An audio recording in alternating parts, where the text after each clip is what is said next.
The following comes from www.xenu.net.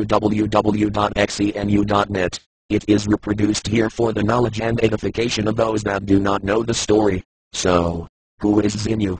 I'm going to tell you a story. Are you sitting comfortably? Right, then I'll begin. Once upon a time, 75 million years ago to be more precise, there was an alien galactic ruler named Xenu. Xenu was in charge of all the planets in this part of the galaxy including our own planet Earth, except in those days it was called Tijik. Now Xenu had a problem. All of the 76 planets he controlled were overpopulated. Each planet had on average 178 billion people. He wanted to get rid of all the overpopulation, so he had a plan.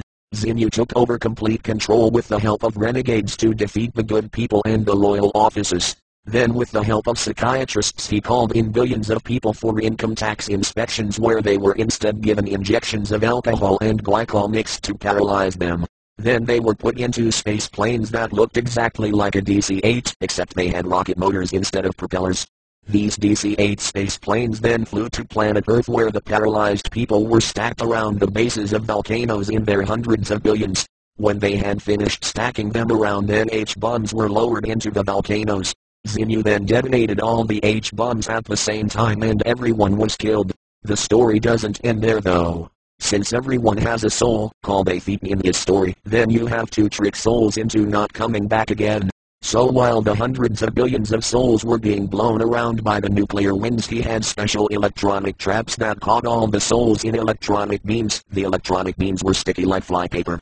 After he had captured all these souls, he had them packed into boxes and taken to a few huge cinemas. There all the souls had to spend days watching special 3D motion pictures that told them what life should be like and many confusing things. In this film they were shown false pictures and told they were God, the devil and Christ. In the story this process is called implanting.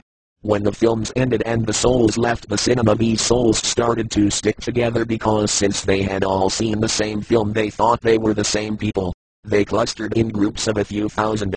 Now because there were only a few living bodies left they stayed as clusters and inhabited these bodies. As for Xenu, the loyal officers finally overthrew him and they locked him away in a mountain on one of the planets.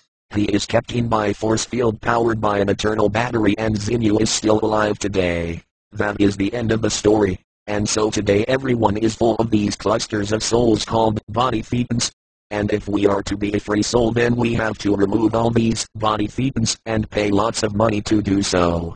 And the only reason people believe in God and Christ was because it was in the film their body thetans saw 75 million years ago. Well, what did you think of that story? What? You thought it was a stupid story? Well, so do we. Unfortunately, this stupid story is the core belief in the religion known as Scientology. If people knew about this story then most people would never get involved in it. This story is told to you when you reach one of their secret levels called OT3.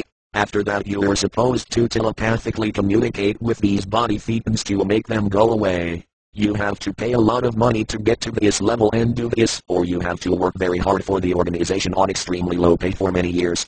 We are telling you this story as a warning. If you become involved with Scientology then we would like you to do so with your eyes open and fully aware of the sort of material it contains. Most of the Scientologists that work in their Dianetics centers and so-called churches of Scientology do not know this story since they are not allowed to hear it until they reach the secret upper levels of Scientology. It may take them many years before they reach this level if they ever do. The ones who do know it are forced to keep it a secret and not tell it to those people who are joining Scientology. Now you have read this, you know their big secret. Don't let us put you off joining though.